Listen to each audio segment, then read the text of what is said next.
Welcome to the second iteration of the BrandFathers, breaking down all of the marketing campaigns and things that are happening in the world of branding and culture. Ashwin, Jordan, how y'all doing? Happy Friday. Happy Friday with the looming TikTok ban, which has gone through. So let's see what the next 48 hours look like. Oh my Yeah, God. we won't spend too much time diving into the economics of that, but it'll probably be a good discussion for next week on whether it happens or not. But this week we are covering the Severance campaign that had everyone talking. Apple TV decided to actually market some of their shows, which is a rare turn of events.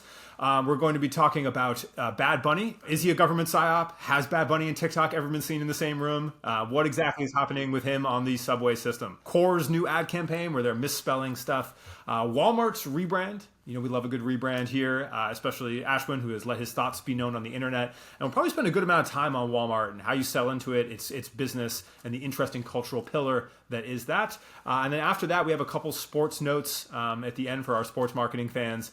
AJ Brown's reading inner excellence, and perhaps some stuff on Miami as well. So, getting into it, Severance up first. Someone want to give a recap of what happened there?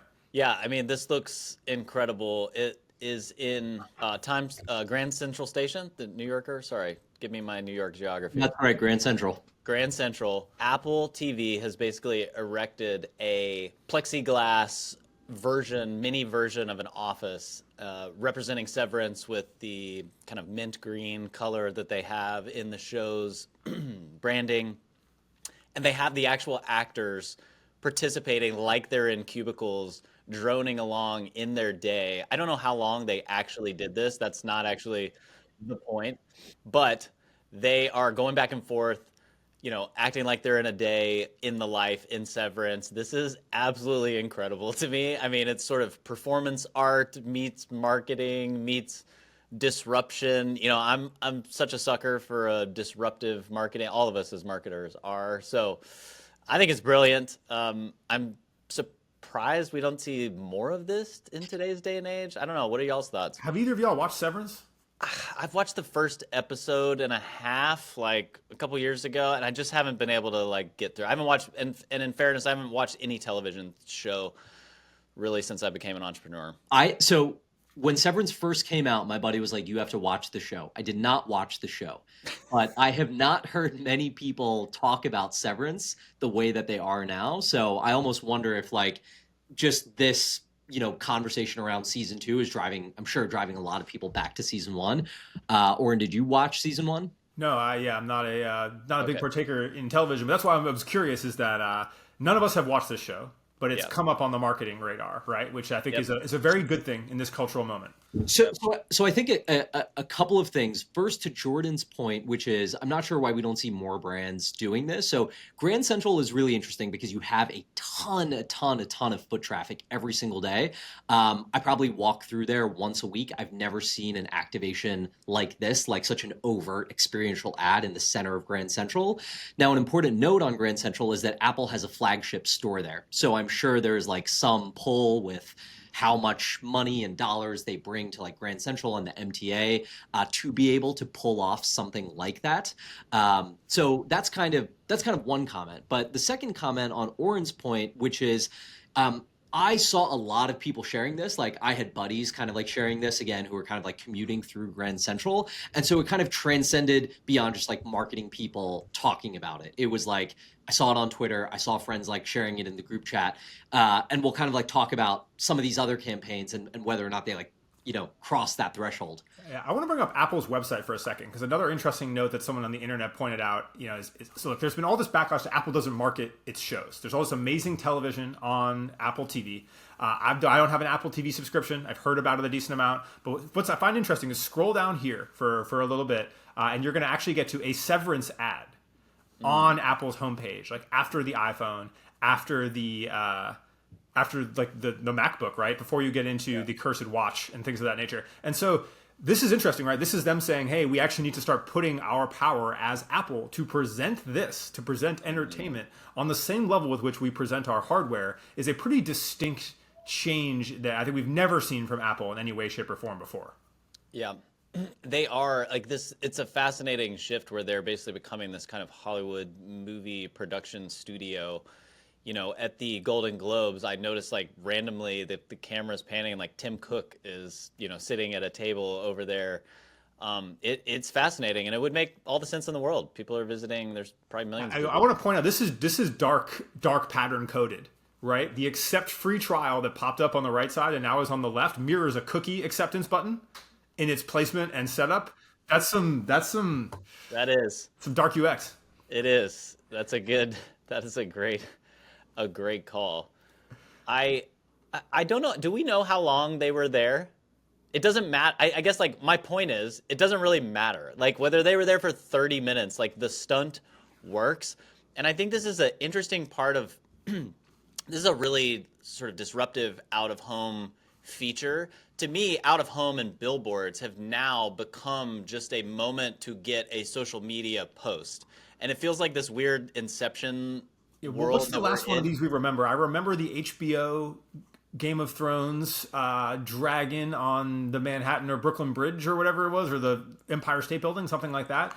What is the stunts that are in most recent memory related to TV or movies that y'all remember? Well, but weren't those AR or VR? AI, yeah, maybe it was AI, wasn't even real. And I think this is important. Like, it's an interesting moment. We went to all that AR. Jacques Mou has done all those cool ones and everything. And I think this has deeper impact though, because it's IRL. It's in real life. It's real people, and so it gets even more shareability than if you had just created that. I mean, they could even leave this and let people sit in it or walk around and take pictures of themselves. I feel like that's maybe the Instagram-able experience before, and this is now like the super shareable in real life thing. But I can't remember the last like television or movie experience. There's got to be some. I think two that stand out for me. One was House of Dragon, which launched, I want to say last summer. They did this like CGI experience in New York where they put up, where they like dropped these flags down on like the Brooklyn Bridge, the Williamsburg Bridge, and it was shared on social, and people thought it was very real, to the point where people were going to those bridges and being like, where's the flag? Like, I was expecting to see this. So there's like some funny things off of that. But this part was actually very real, where they put, I guess, this dragon on the top of the Empire State Building, which is pretty crazy. So that's real. That was not the hybrid. We're gonna call. We call this hybrid reality out of home, where it's like half the campaign is fake and then part of the campaign is real. Yeah, it almost makes you think, because everyone in New York City can see the top of the Empire State Building, and that entire week we saw this stuff on the needle of the Empire State Building. So you'd think like, all right, if they're going to those lengths, they're probably going to drop these flags down on the Brooklyn Bridge too. But there was nothing there. So is stunt marketing back? Is this something that TV shows should be considering? Do we want to see Kevin Costner riding a horse through the streets of Chicago to promote Yellowstone? What is the scenario? Yeah, we absolutely do. We absolutely, 1,000%. This is back. This is in real life meets social shareability. This just can go nuts. Which does lead us to how we're promoting this pod. So Ashwin will be at Grand Central Station for 2 hours, just answing your marketing questions later on today. Reciting every topic that we've talked about. I'll be live. He will critique your rebrand in Grand Central. Whatever you want. Bring printouts of your packaging to Grand Central. I'll be there. I do feel like the BrandFathers need to post up somewhere. Have you seen the lawyers who do like, I'm a lawyer, ask me a question? We could do like, we're chronically online marketers. Ask us a question. Invaluable service. We'll just plug that right there. Indeed. I don't know how many people would take us up on it, but yeah, we should. All right, so let's pop into the next one. We can keep zooming on here. I guess we could talk about Explode briefly. So for those that don't know, wait, isn't Bad Bunny like a very similar ilk to this? Like, we can connect the two. So all right, so Bad Bunny, noted musical artist. What happened? Break it down. Well, Bad Bunny, so this is a playbook we have seen before, where an artist does a show down in the subway in New York City. I think we've seen U2 do this before. I'm trying to remember who else. But there's famous artists who will show up and do like busking and whatnot. I'm just picturing Bad Bunny's team like going through the U2 archives, just being like, all right, like what was Bono doing? Like, all right, let's put it on the board. Totally. Should we preload a song on the honestly, latest iPod? Bad Bunny album preloaded on iPhone 17 would actually probably go significantly better. It would go really hard. But I mean, this is incredible. This reminds me of Jay-Z taking the subway to his show. Again, this is the in real life thing. I can't imagine what the security team was like around him. I don't know if y'all have ever been in like, public places with a celebrity figure like that, but it gets scary real quick. And when how many people start like, trying to converge. Is that On the Jimmy subway, who Fallon do you with think him? people knew more, Jimmy Fallon or Bad Bunny? Golly, Actually, great question. we need the New Yorker Yeah. input. No, they're there for Bad Bunny. Oh, good. Bad Bunny's like, yeah, the global. We're so American focused, but like the global reach of that man is insane. I mean, absolutely massive. And there were again enough like tons and tons of shares and kind of like content just around this too. I mean, his album is, Yeah, look at the size of the one, security guards, bro. Yeah, Yeah. they brought Yeah. Samoa out. You know what I'm saying? I mean, for real. We did have actually Yeah, we had that a guy. regular. Look, the white dude in front of the camera. You know he's got bodies. I'm just saying. Yes, exactly. Um, what was I think Antonio showed like the people who happen to catch it on TikTok have like hundreds of millions of views, I think. yes. I mean, all of the videos kind of like go viral there because I think a lot of people have like had this experience where they're walking in the subway. We all hear the musicians. It's always like some random musician. They're always like generally pretty good. But then you swap that out with someone extremely famous that you'd pay hundreds of dollars to go see in concert, maybe thousands of dollars, and just like people sharing that experience and being able to like watch it through their eyes, I think is just like fascinating. So it makes sense that all that content goes viral. I remember like Hosier did it last year, and like those videos like did numbers on I feel like TikTok. this only happens under Eric Adams, right? Like before that, they were like, no. This was never happening under Eric Adams and He's like running. He's like, oh, y'all sent me a box of Cohiba? no, MTA is a lawless place now. So free pop-up concerts every day. So if you are a brand, at what stage, or you are at what stage do you consider the NYC pop up? Yeah, if you're a brand, you got to be sampling in the MTA. Forget Whole Foods, forget Costco. You got to be down there. Yeah. So definitely. So I definitely want to eat that Subway air food. What was the other good Subway collab? The Supreme Metro cards, where there was people being like beaten up at the Metro card purchase station. Yes, I remember those. I do not remember those. Yeah, branded Metro card. It was. Yeah, I mean, this was. Yeah. I know Ashman was really focused on box logo. A few years before it was cool. Yep. So I'm saying that would be also a hot, like, I feel like we're gonna see a Poppy Metro card, at some point, or a Sabrina Carpenter Metro card. It's shocking that we haven't, because we've seen the Poppy Subway ads. That's what I'm saying, yeah. That was like that was a pretty long campaign last year. Honestly, if they really wanted to get the youth of New York City, it would be a Crumble Cookies Metro card, because every time I'm in New York, and like that Crumble Cookies is the most yakking establishment that I have seen in the city. I was actually very pleased when I went to New York City last month that you didn't have to get a Subway card anymore. You could just like Apple Pay. Baby. It was incredible. I mean, relic good of the Lord. past. Thank God. Yes. 20 years too late. Lord bless Apple Pay. I lost my debit card like 6 weeks ago, and it hasn't affected me at all. No one's using it. But You don't need a debit card anymore. I know, it's amazing. All right, so let's do a quick. Let's hit because we're gonna hit Walmart here in a minute. Let's do the Coors ad. So Coors launched a campaign, really right up Ashman's alley, where they misspelled every ad, and I'm curious on the take on this. On like, is this what we're doing now for out of home?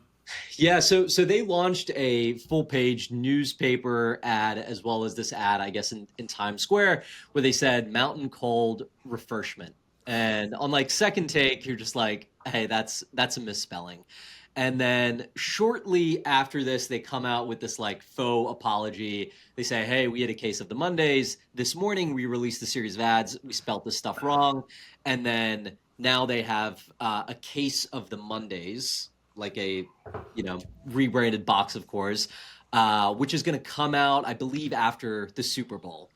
And so so my take on this is like, conceptually, I like it. I think number one, it's like, I don't know why we're talking about the Super Bowl when like the Super Bowl is like two weeks from now. People have such short attention spans. And then number two, like there wasn't really enough time between like the ads going live and them talking about it for like you to put the pieces together. And so like I've seen people in like the marketing world, like we're obviously talking about this, but like, again, all of my buddies are in New York City. I've asked everyone I know, like, hey, has like Coors come up on your radar this week? And like everyone's like, no, what are you talking about? But we are talking about Yeah, this is like some ad agency relic. Totally. It's a combination of like we're gonna do campaigns the good old way and we need to go viral while giving consumers something they don't want. Which is I kind of like the Mondays Light package. It would just be kind of funny if that was like on shelf. That's kind of like got like a low key vibe. But then everything else about this is like contrived and odd. Wait, what's the Mondays like? Does that mean because the Super Bowl's on Monday No, it's night? because you Like, have a case of the Mondays. It's stupid. Let's just get it straight out there. Like it's stupid, but that's like if it just existed in a vacuum, it's kind of funny. we want people to drink on. They're like dry January. Thank God that's over. Let's start drinking Fuck on them. Mondays now. So Yeah, take down a whole rack of Natty Light on a Monday. the like driving insight. You've never heard this, like Case of the Mondays? Of course, yes, I know the name, but what does it have to do with like a case of like a?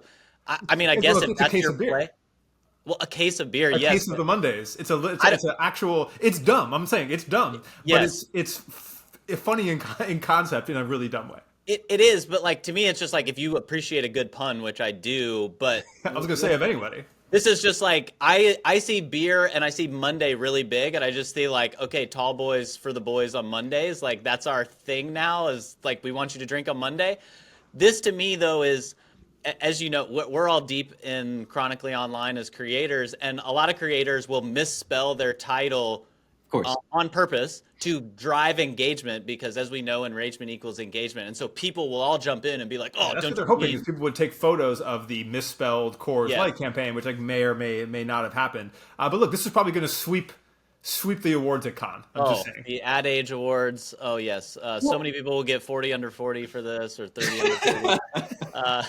Our resident intern TikToker told us that people like to misspell things. So like the interesting thing to me is that this is like reverse engineering. It's going, okay, let's get an insight from like TikTok, and then let's throw the old agency playbook. And I think to your point, Oren, that like it, or Ashwin, that it didn't have time enough to fester. Like if you had just kept that there and like actually put a physical billboard and then had a bunch of people do their TikToks, which we saw. Yeah. So I'm like, oh, look at these idiots. They're misspelling, blah, blah, blah. This copywriter's getting fired. If you had let that simmer for, I don't know, a week or so, and then you do it. But I could see the deck where it was like, Saturday, we're going to drop the misspelling. Then Sunday, we're going to come back and let them know. And Monday, the beers will be there. And it's like, you didn't give them enough Momentum, time. baby. We got to keep momentum. Yeah. This looked great on a deck. It looked really great in theory. And I don't. And so last question before we tap into Walmart. What can Coors Light do going into the Super Bowl to have any level of relevancy in this year of our Lord 2025? Should they just dunk on Bud Light still, or? I mean, or like, easy punching bag. I know. This year, I know. remember, we're not Bud Light. Yeah, we're not Bud Light. Remember, they, like that could just be your Can your we dig, still your core tap audience. the Rockies? Yeah. So I'm curious what their ad spot is going to be, because if they have their Super Bowl ad that like talks about like having a case of the Mondays, then like, okay, that's like funny, people will be expecting it the next day, like, all right, that's like a nice enough tie-in where you don't have to follow the campaign leading up to it, because like we're talking 20 days from now, no one's going to remember like this Yeah, campaign. and then they launched Monday Light Football. Right. There's a Yeah, whole- yeah. You got Monday Light. Maybe there's like this ongoing campaign there. It could be interesting. I think it's like, they had the reaction to like the Otani like lights out moment, which was last year or the year before. That was like so good, so reactionary, so quick that like that kind of like went viral and did really well. And then like when that becomes your baseline, you go give that to an ad agency and you're like, hey, try to recreate this moment for me. And then like, I don't know. I appreciate that you have the Coors Light advertising canon just like in the cerebral cortex. That's why we're all friends. You're like, all right, remember that campaign from 18 months ago? All The right, ad Jordan, they call you CEO Miller. It's just like, all right, JR, we got to fix this right now. We need a campaign for the Super Bowl. What you doing? I don't know. You've put me on the spot a little. I would say the Otani thing is probably the thing that people have sent me more than anything on earth, and I haven't done a Can we video get on him it. betting on the Super Bowl as the quarterback? there we That's just go. fucking hilarious. The Otani, like, if for those of you who don't know, he hits the digital board and knocks out a pixel, and then they come back and make cans with a pixel out, which is It's great, honestly. I mean, this is the stuff I live for, like reactionary of the moment. What I would be doing is if they had a big athlete like Patrick Mahomes or Lamar Jackson or Josh Allen, and they could tap into that, maybe Josh Allen because they're in the snow, I would be, trying to be on call for like what's the thing that's happening in the AFC Championship game and the NFC Championship game that we could be super reactionary, that was like the trend that the team was doing. The Buffalo Bills also have an incredible social team, so I would be trying to like tap into that. But I live for the reactionary stuff in the moment. All right, let's pivot over to Walmart and their rebrands. Ashley, you want to give us some context there? Maybe talk about our lovely partners. Yeah, so Walmart rebranded. And at first, let's say they refreshed, and I think like, listen, everyone says, hey, they rebranded. That's just like common parlance. It is not a stripe. A rebrand looks much different than just like a refreshed evolution of what they have. They're not changing like the core elements of their brand and visual identity. Everything's kind of getting an upgrade. So they're not coming out and saying like, hey, we were Walmart, but now we're like this new brand and like we're positioning to like a new audience and so on. But anyway, so they refreshed, and here are some assets. But let's pull up the logo mark going from the old one to the new one. Basically, everyone's like sharing this like before and after, where it just got like slightly thicker, slightly rounder, and then this has become a meme in and of itself, which I actually think is like not good for Walmart. Everyone is just like, that's crazy. Like, this is the announcement. Walmart wasn't itself making a big deal of this, right? They have their like PR newswire stuff go out, people pick it up, but then like one or two Instagram posts were like, hey, this was the old mark, and then this is the new mark. This is so crazy. And what really sets people off in the comments is like, and I just know like some team or thousands of people got paid like millions of dollars to make this change. And it's like, yeah, there were a lot of people, and they probably got paid a lot more than you think they did on this, because there's actually a lot more to this this refresh than just the changing of their logo mark. And so I want to pick. There's a tweet that Walmart themselves did, poking fun at it on the Walmart account, where so they are also basically being like, the future is bright and slightly more thick, and they which is good. I love a good girth related Walmart tweet, but they're basically saying, hey, 2030, 2050, we're going to go even deeper. So I appreciate that they actually like poked some humor at it as well. That's good. That's exactly the right response. This is what they should be doing. So it's good, but I think there's an important point to just like talk about branding here for a second, which is a lot of people when they think of brand, it's like, oh, it's like your logo and like maybe the colors that you use, right? That's like the whole kind of encompassing thing. But if we have the brand center, the Walmart brand center pulled up, I think there's some just like important things to call out there. They have basically like this visual identity update is going to they're creating visuals for every single touch point that Walmart has. So Walmart has an in-store experience. They have all of their signage. They have like some of their own kind of, packaging. They have their web digital experience. They have their app digital experience. They have all of their like boxes and containers and uniforms and everything.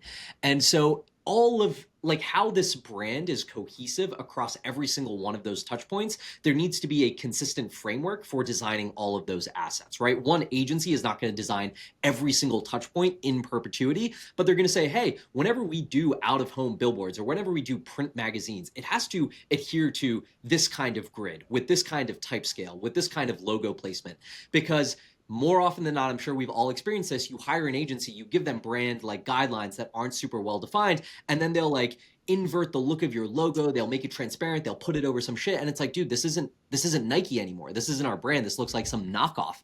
And so a global multinational brand doing $700 billion a year needs to ensure like all of that consistency is so dialed in. I don't know why I'm dying on the sword for like Walmart's rebrand here that they probably No, I mean, look, these are important decisions, and I think every brand evaluation comes down to its actual application, right? Like, so for instance, we're working on branding right now for the BrandFathers, right? And the things that really matter are, what is that little icon on the screen on social media, and is it recognizable? What is it? How is it going to be applied to the YouTube banner? Hey, the fact that like everything is going to be on the corner of a screen. We need fonts to be able to say what's up next, what's coming. branding, like that application is so different than if we were branding a retail store. But people will go to a branding agency and be like, just give me the brand guidelines. When really what matters most is like actually mapping out those applications. And then someone like Walmart, to your point, that application is like so comprehensive that even people that live in it every day don't have a full grasp of like how deep that goes.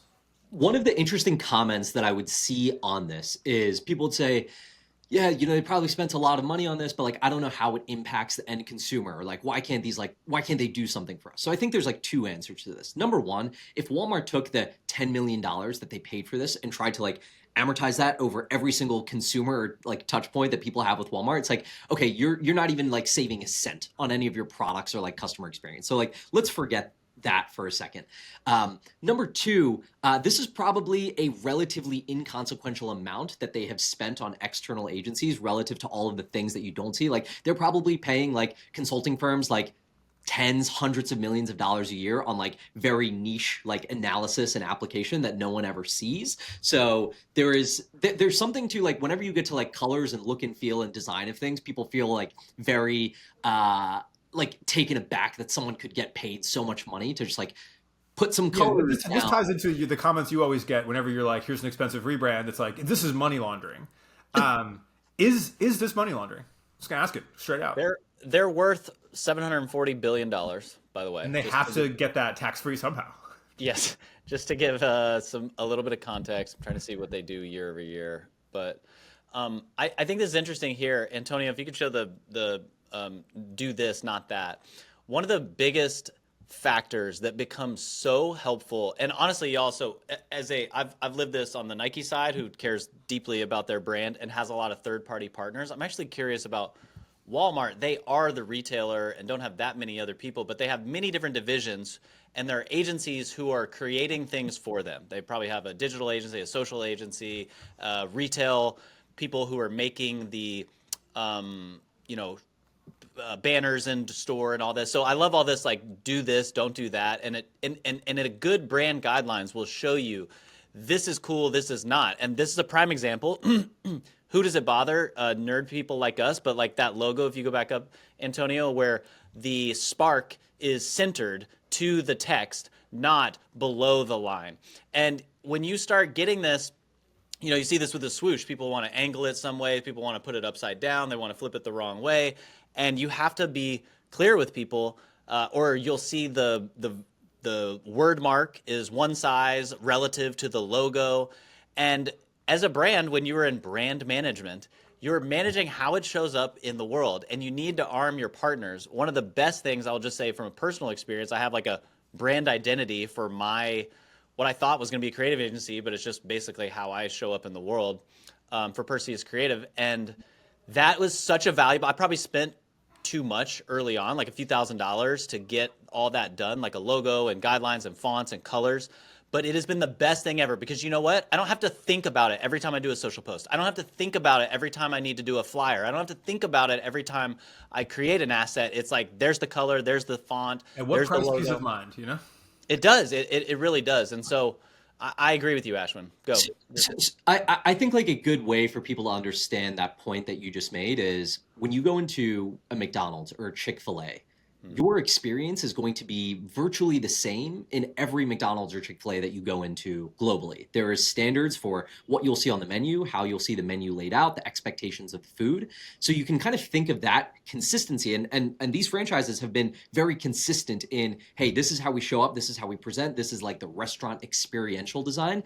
Think of it if there wasn't those standards and every single McDonald's could like design their menu however they wanted. Every time you go in there, it's like, hey, like the Happy Meal menu was over here and like now it's over here. It's hard to find things. It's just like, it's these slight degradations in the user experience that make for a frustrating experience. So then the question is, okay, how does this apply to, saying that, hey, the spark always has to be in the top right corner and then like the information in the middle and then the pricing at the bottom right? Well, what that does is it creates an expectation of consistency. So when a consumer is looking at the signage or reading ads for Walmart, they know every single one, they're going to see the product and then they're going to see the pricing. And there's no kind of mismanagement of where that information is.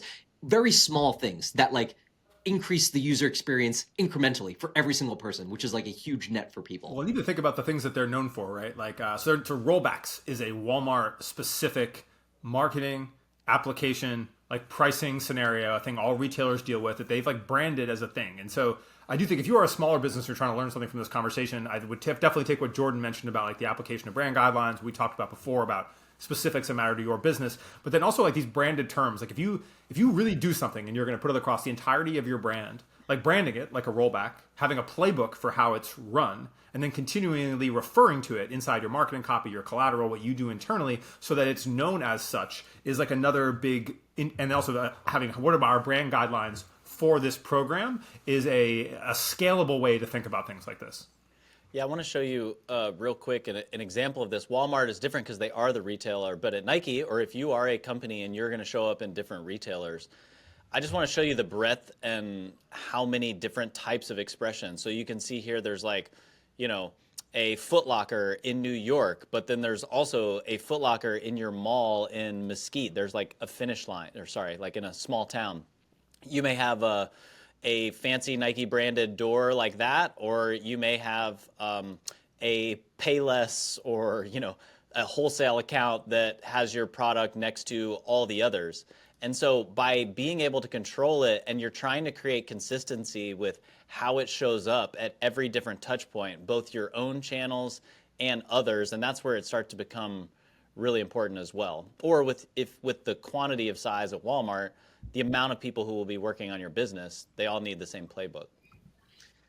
So as we are talking about getting into retail, I want to give a shout to one of our partners. So this episode of BrandFathers is brought to you by Platform. That's PLTFRM. Drop the vowels. Very cool.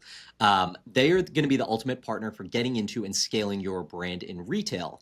And they have kind of deep decades and connections that get you into stores like Walmart and Costco, but most importantly are the partner to ensure your packaging and retail strategy is set up for success. And that's probably an episode that we are going to do just specifically talking about being set up for success in retail. They have helped some of the fastest growing brands like Ghost and Bloom get on shelves across the country. I know, Oren, you've worked with them for some of your own brands. So if you are a brand thinking about getting into retail, getting into mass retail, you need to understand if you're at the right scale, if you have the right packaging strategy, if you have the right retail sales team merchandising strategy. So Platform is the company. These are the guys that you need to speak to. Oren, I'll let you say anything you want about that. Yeah, too. I want to give some quick context there too, just because I think that if you haven't gotten into retail like this before, or you're a brand that's done some small retail or getting into bigger, or you've gotten into big retail and it was a weird experience, I think it's worth just taking a couple minutes to break down how some of this works, right? So most big retailers have what's called rep groups, right? Where there's people that help you interface with those retailers. You're kind of like, okay, why do I need someone, and why am I going to pay somebody or give them percents of sales to help interface with this? And in some scenarios, you don't need it. Right. At some scenarios, it is kind of like a waste. But with someone like Walmart, Walmart operates out of Bentonville, Arkansas, which is a like city devoted to its operations. In a way, it's like unlike anything else in modern business. But also like just the dealing with a organization of that size has politics and things like that are like significant. The same way you'd be lobbying for an industry, you need to have the right contacts to go in between. Oh, we're not in the right shelf placement. We got kicked out of this category. Well, that means you need to talk to Betty, who needs to talk to Tom, who needs to get approval from Carl, and they will know how these things work. And especially at a scale where, we're rolling into 1,800 stores that could become 18,000 stores, and these are where the resets are, and these are where the programs, and this is what spends these other brands have to do. There is a significant benefit in having partners that can help deal with that for you at that scale. So just to give some context, if you haven't seen how that works prior, that's why groups like Platform are important. And then as Ashwin mentioned, they are a group that worked with us at a previous company that I was the head of marketing at and had like a great experience. And I think we'll touch on this in kind of more dedicated retail. If you guys have questions about that, it's an interesting topic, please let us know in DMs and comments. Absolutely. And I imagine that if you're running a brand, you don't have time to be dealing with all the politics and all the different people and all the networking. You're probably trying to run the brand and the company that you've built. Yeah, and look, and even things like forecasting, right? And so I know I won't go deep into the logistics, but like when you get into retail scaling for brands is mainly a cash flow scenario, right? Where, because you are producing product, you may have POs, but you probably don't have cash. Everything, retailers are paying on terms. You need to understand your sell-through to not get really stuck out there if product is going to end up getting returned or discounted and you're going to have to credit it back. And so as opposed to a D2C business where you have a pretty decent idea of your cash flow and you're just calculating this based on what your meta or your online ads, it becomes a whole new game. And this happens the same thing with Target, with Costco, with any of these. And so it is... that's something where, like, even if you have accomplished sales leadership, you need that combination of sales leadership, financial leadership, and then acumen, like, throughout what that business looks like. And I'm curious, Jordan, how did that, like, when you were at Nike, how much of that had interfacing with, like, non-owned retail? Because that's been a really interesting scenario as that's evolved. I mean, a ton. Nike started to try to, and honestly overplayed their hand with going direct to consumer, but there's a ton of interaction with all those stores, which is why I always do like videos in a Dick's Sporting Goods or an Academy or a Foot Locker, a Finish Line, Hibbett's. There are all these retailers that are out in the world, and it gets really interesting. Things look great in a deck in Beaverton, Oregon, and by the time you actually get on a retail floor in, Bentonville, Arkansas, or in Norman, Oklahoma, or in Arlington, Texas, things can start to get really different. And so I do think the importance of getting in those doors and understanding them, or having people who understand the realities of those places, is really key. And, my sporting goods stores of going to places is basically like Ashwin going to the grocery store. We One stopped of my down for all favorite the packaging. anecdotes around that is so I love the Sporting Goods channel. Sporting Goods channel is an incredible channel. They still train their employees heavily. They'll train them on brands. There's active sales floor. A couple things that are great about it. But we were touring, it was like a Bass Pro Shops or something like that, for like in some meetings, getting a product in there. And there was like a display. It was like a cardboard cutout, like a big head of a baseball player with a bat. But then it was like right next to like some sort of like girls like apparel, so it looked like the bat was like going to go right to like on some like a kid's kiosk. And I was like, Yes, that's dude. that brand Yes. that you can't control. That's exactly right. More importantly, like the worst case scenario is that athlete that was on that cardboard has actually been suspended for some terrible, infraction, and now he's got a bat that's trying to swing at like a young girls softball team or something. So anyway. So an interesting exercise I think would be good for marketers. Something all three of us do is we all go to stores, right? Ashwin is on his Instagram stories posting stuff that happens on packaging, or things that pop out to him when he'll spend an hour at CVS when he was sent to get some Max pads, and then he was there for an hour. Like I'm at the Erewhon all the time looking for like new packaging, what's standing out. Jordan's at Dick's Sporting Goods critiquing X and Y. This is something you should do. Is like go there, see what stands out, see what's sold out, see what the little placards that are popping out of the cars are, see what the merchandise thing's like. It's a really good exercise. I think one of the best exercises, so there's two things. I think if you're interested in this topic, if you sell a brand that wants to sell into retail, read the book called Why We Buy, The Science of Shopping by this guy, Paco Underhill. Phenomenal book. There's not that many books on this topic or space. It's kind of niche, but it's really important to kind of understand. The second really important thing that I like to do when you go in stores is just watch how other people shop. You stand, and I don't mean sit there and watch them, but it's like as you're in an aisle kind of browsing, you take a step back and it's just like, where are people looking? What are they doing? Are they picking up anything? Does anyone care about the mission statement on the back of your packaging? And you start to see how people scan and what they pick up and why they pick things up. And I think it's a really important experience. Doing a quick callback to our last episode where we're talking about if you're a small brand getting into boutique shops, going and talking to the owner, giving product on consignment, one of the things that I have found super instructive to do in those situations is you go talk to the owner or the manager or even the clerk and ask them what are their best-selling products. If you're launching a new wine brand, we did this recently. We said, hey, what's your best-selling wine brand in here? And then they showed us the product and I asked them why. I had my own hunch on it, and they gave me this like incredible answer that ended up informing several decisions that we made about the label. So you can kind of reverse engineer some of this stuff with those insights, and those people who run those shops are bring a lot of insight to the table. When it ties back to this, there's this concept floating around like Twitter stuff right now. Like you can just do things. Like you can just talk to people, especially in the stores where they're probably pretty bored, and they would love to talk to someone that's not like angry and trying to find, the right type of olive oil for the right price. And so, I think there is a good thing to be noted that like people are full of insights. Getting out of the world is really useful. And there's a lot of like basics of brand building that happen there. Like one thing I was doing a project for, like a perishables brand, And one thing that we noticed when we went to a couple different stores. We went to stuff like Bristol Farms and like nice grocery stores and kind of normal grocery stores. And one thing we noticed is like in this particular category, their demographic, this like female demographic, in like the Bristol Farms, would literally like stand there and like look at the product and like read front to back the entire like full description, like spend 2 minutes on the aisle, like in this particular category, which was like an incredible user behavior, right? And that just did not happen. That happened for like 8% of their sales in specialty retail, but did not happen for like 92% of their sales in non-specialty retail. And it's like, and you're trying to like balance like what you do in these scenarios. Is really interesting. It's really interesting exercises to do. That is, we love it. We are all based. We are all have serious issues. But if you do too, try these things. They are helpful to make you a better marketer. All right. Any last, Jordan? I know we had 2 last ones on here as well. Yeah, you want to pop into one of these? I think the book is a good segue. You know, Ashwin recommending books. Eagles wide receiver A.J. Brown was also recommended a book called Inner Excellence. And this past weekend, a good book. During the playoffs, he was reading while the defense was on the field. He is waiting and he's reading this book, and people, the TV crew, I guess, clicks to him or something. And so he pulls out this book, I think, to just try to help, you know, calm himself down and stay focused. And the book is called Inner Excellence, and it is written by a former minor league pitcher. And the book was at it was 550,000 on the list of, I don't know, inner peace, whatever. And it is now #1 bestseller. Okay. So the local Philadelphia news station started their broadcast by reading it and stuff, which is totally fun, like them playing into it. And I'll bring up this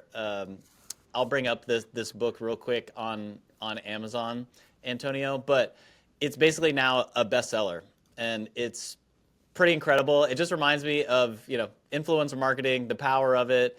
Athletes still rule. You know, live television, and having someone have the most random item can absolutely change their mind. So this guy's now been featured on all these podcasts. He's being interviewed everywhere, and he has a literal like bestseller. Also, anecdote is also why. Like, look, this was great. You should also be Googling your customers, like all of your customers. So, what does that mean? Yes. Well, yeah. Well, also, just so insight on that, like I guess. Oh yes, yeah, you're right. This author should have realized that AJ Brown. Yeah, well, he may not have it like on Amazon, but like if you are doing D2C, like one thing we did with a women's wear brand that I've worked with for a long time that was transformative is we're just looking up the customers. We started doing it for everybody. Then realized we're like, oh, like half of these people are influencers. Oh, actually, the majority of them are buying this for one thing, which is Stagecoach, and like they're buying it to go to this thing. And that was like, if we weren't just looking at everyone's Instagram, we would not have now we plan collections around Stagecoach, right? Yeah, super smart. Really interesting insight from like a little manual work there. That goes a long way. Yeah, but even I look at like even with my brand, like even the first like 40 orders, like one of them was the CMO of a huge company who like now is a client. You know, because I was like, oh, thanks for buying a hoodie. You know, like. So good. Yes. So on this book point, I think there's something really interesting, because like we're all coming from like the CPG world, which has been like leading the efforts on like influencer marketing and product seeding for like the past 10 years now, and we're like kind of at the top of that. We're so embedded in it that we don't realize the impact that it can have on these other industries. I remember having this conversation with a publisher at a very large publishing house, and I was asking him, what does it look like, #1, to go from like idea to like release of the product? And the timelines there were crazy. But then I was like, what does it look like to be a bestseller in a category? Say you launch like, you know, young adult like fiction books. Like, what does it take to get to a bestseller? And the numbers that he put up were, it was something like a magnitude of like less than 10,000 units sold in a week gets you on that bestseller. Yes, and I'm like, but across multiple, I've said so that you can't game it. It has to be done. It has to be pulled from like multiple stores, and across the country. But there are like teams of people who will go buy 1,000 books from every different region. If you are an influencer, if any of us dropped a book with a proper rollout, we would be able to kill a category on an off week. So I brought up this idea of TikTok Shop, because there's probably 3 books on TikTok Shop that do numbers. One of them is called like the Inner Work Journal. The Shadow Journal and shit. The Shadow Journal? My God. That was like the case study that I used anytime I talk to people about it. They sold hundreds of thousands. Self-published, self-market, self-marketed, leaning into like this channel that no other like booksellers or publishers are like thinking about. And I kind of brought this up, and he was like, listen, that's a kind of like fresh perspective that we honestly need in the publishing industry. We were having this conversation about like potentially writing a book or just exploring what that looks like. And he was like, we need like fresh ways to think about marketing and the rollouts of these books, because we do things very traditionally. We go on book tours, like we try to sign these types of distributors. But yeah, you 681,000 sold. Bro, a New York, like when I was trying to explain TikTok Shop to people, I was like, a New York Times bestseller is selling, I believe it's 5,000 copies, maybe it's 10,000. It's They all have sold, of the New York Times bestsellers combined for months.